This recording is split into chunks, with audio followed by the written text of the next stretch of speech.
iGels are not just as good as intubation. I don't want to bury the lead here, so let me repeat that.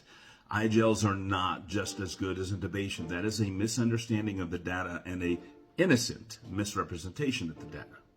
So we're going to cover a couple of bases here, but first and foremost, remember that endotracheal intubation is not just about ventilation, it's about securing the airway, and supraglottic airways don't secure the airway, they only occlude the esophagus. When you secure the airway, you're protecting the airway from anything that you don't want in there from getting in there. What supraglottic airways have proven to be is an effective means of ventilating a patient who hasn't demonstrated to be an aspiration risk for a short amount of time when they're in cardiac arrest. Also remember that cardiac arrest is not the only time we intubate patients. So while supraglottic airways have proven to be effective short-term airways for patient in cardiac arrest, they are still only rescue airways outside of that. But even in cardiac arrest, you may be effectively ventilating with that supraglottic airway, but that patient's chances of survival are actually tied to your competency in endotracheal intubation. And when we're talking about competency, we're really talking about your service.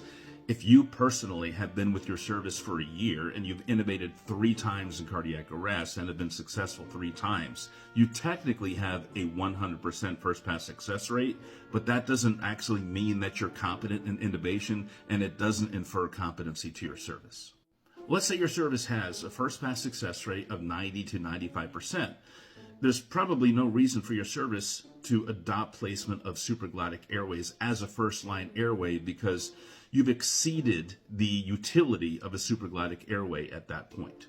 And we can infer that data from the Airways 2 trial in the UK, where first pass success rates in endotracheal intubation were around 80% and survival rates were equal between endotracheal intubation and placement of a supraglottic airway.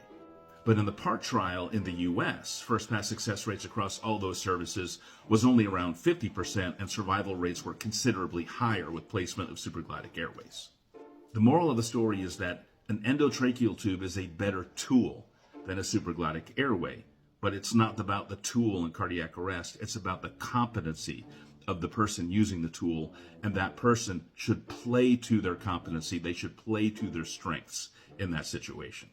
And let me just add that that person who is in cardiac arrest, they haven't consented to being your training dummy to establish competency in intubation. Follow your local protocols.